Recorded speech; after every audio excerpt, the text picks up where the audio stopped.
masalah mbaknya ini belum terselesaikan, bisa kita melakukan konseling lagi. Menurut Mbak Rafida gimana? Iya Bu, saya setuju. Berarti nanti kalau misalnya saya ingin konseling lagi, saya bisa menghubungi Ibu kan? Ya, bisa. Bisa Mbak Rafida mulai menceritakan masalah Mbak Rafida? Jadi saya itu mengalami beberapa masalah Bu. Yang pertama itu masalah sama orang tua saya, belum nanti masalah di kampus saya sama teman saya, masalah sama nenek saya. Apalagi saya sekarang itu tambah juga akhir ini saya tuh boros Bu. Oh ya, menurut Mbak Rafida dari beberapa masalah itu tadi, yang mau Mbak Rafida selesaikan yang mana dulu ya? Yang masalah boros itu tadi sih Bu, yang mengganggu banget ke diri saya. Kalau memang iya masalah boros itu tadi, kita selesaikan masalah itu dulu ya. Ya Bu. Apakah bisa Mbak Rafida? Bisa Bu. Nah, bisa mulai Mbak Rafida ceritakan gimana Mbak Rafida borosnya itu? Jadi gini Bu, akhir-akhir ini saya tuh nggak bisa menghabiskan diri saya sendiri.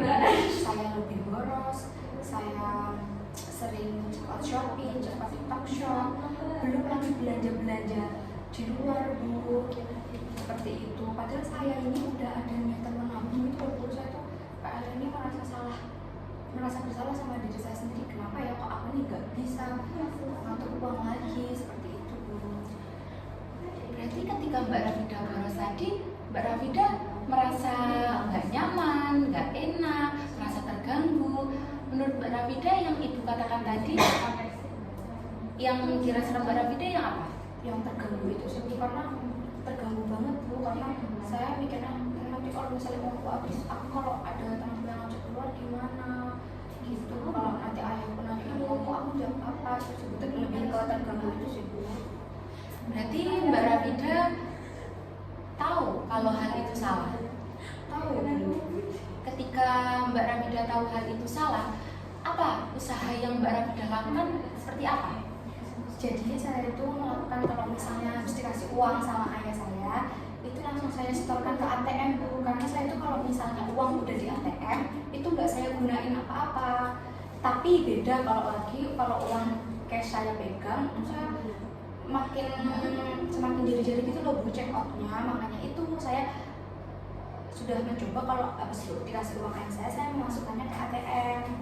Kan Mbak Rafida sebenarnya tahu Mbak Rafida itu bisa menghemat uang dengan cara Mbak Rafida tadi kan kayak ke ATM, memberikan ke ATM tadi, dan terus Mbak Rafida jadinya kalau udah uangnya udah ke ATM, berarti Mbak Rafida tidak mau mengambil uangnya itu lagi kan, seperti itu. Itu menurut Mbak Rafida usahanya berhasil atau enggak? Berhasil Bu, karena itu membuat saya tenang, nggak kepikiran seperti itu Bu. Yang Mbak Rafida katakan tadi kan ke ATM menyetorkan kayak gitu kan tadi kan, berarti Mbak Rafida udah merasa berhasil, senang kan gitu kan Mbak Rafida yang katakan tadi. Mbak Rafida mau senangnya itu sekarang aja apa seterusnya Mbak Rafida? Seterusnya Bu, karena saya kalau udah tahu ada uang itu ya saya tenang Bu, nggak kepikiran. Saya ingin senang ini berkelanjutan Bu. Nah, ketika Mbak Rafida ingin senangnya berkelanjutan, Mbak Rafida apa yang Mbak Rafida mau lakukan? Apa yang mau Mbak Rafida realisasikan untuk kesenangannya itu terus berkelanjutan seperti itu? Berarti Mbak Rafida tahu kalau hal itu salah. Tahu Bu.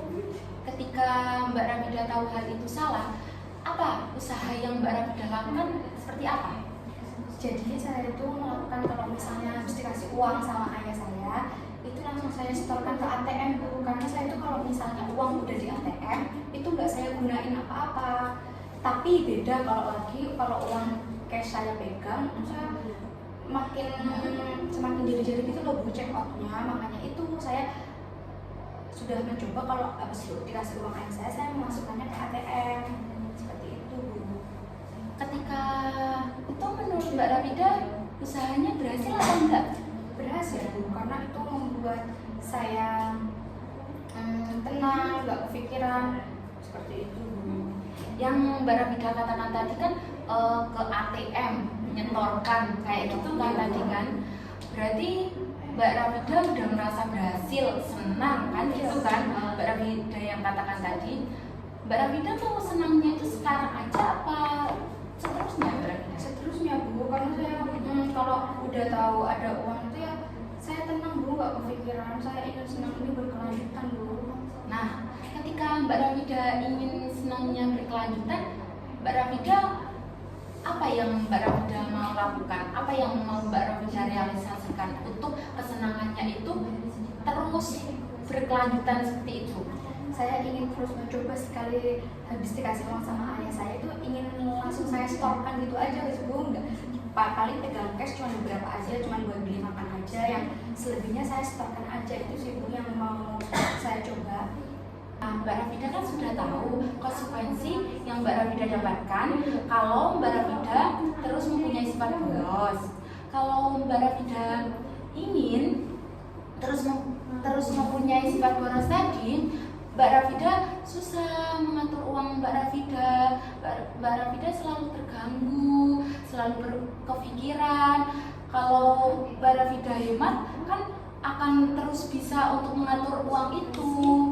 Iya Bu, saya ingin berubah Bu agar saya lebih disiplin lagi dalam mengelola uang saya Bu, supaya saya tidak boros. Baiklah, itu pilihan Mbak Rara. Saya kira sesi konseling ini kita akhiri ya. Nanti jika Mbak Rafida ada yang mau dikonselingkan lagi kepada Ibu, bisa langsung hubungi Ibu lagi ya. Saya rasa sudah selesai ya. Terima kasih ya Mbak Rafida sudah meluangkan waktu untuk bercerita kepada Ibu. Terima kasih Mbak Rafida.